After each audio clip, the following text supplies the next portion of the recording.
asset. Everybody loved him. He was just one of those guys that everybody loved. He always had a smile on his face, always willing to help. And they're on the front lines protecting you, but sadly, in many cases, nothing is protecting them. The way the Workers' Disability Act is written now prevents some first responders from getting compensation, and a group of firefighters is working to change that. Fox 17's Matt Whitko spoke to a chief who lost not only a team member, but his friend about this important effort. Matt. Josh, Grant Township Fire Chief Dan Yost remembers that day like it was yesterday. He and Michael Beitendorp were both at home when they got the call to come into the station. And not long after that, everything changed.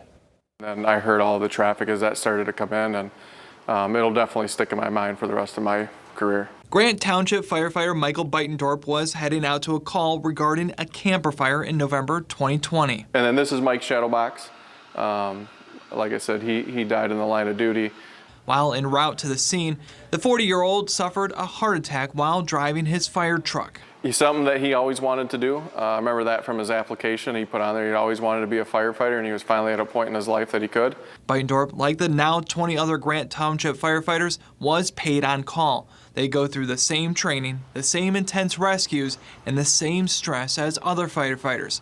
But one key difference: they're not full-time. After Mike passed away in the line of duty, so once we found out that he was denied, or I found out that he was denied workman's comp benefits, I started to dig into it a little more, and I said, don't understand why he would be denied. This was clearly a work-related issue. He was driving a fire truck, and this event happened. And now, after Beitendorp's death, Muskegon Township Fire Chief Dave Glotzba is set on changing that.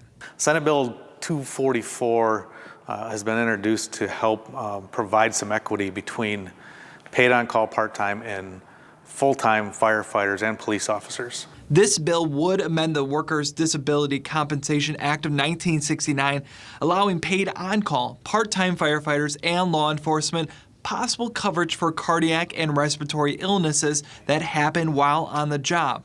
However, compensation isn't guaranteed since each claim will get a review. Yet here's an opportunity for us to at least show some equality to the coverage provided to full-time firefighters, to those who are doing this job in a capacity that's frankly not their career, yet they're giving back to their communities, and let's provide that equality to ensure that they're being covered to the same level as our full-time folks.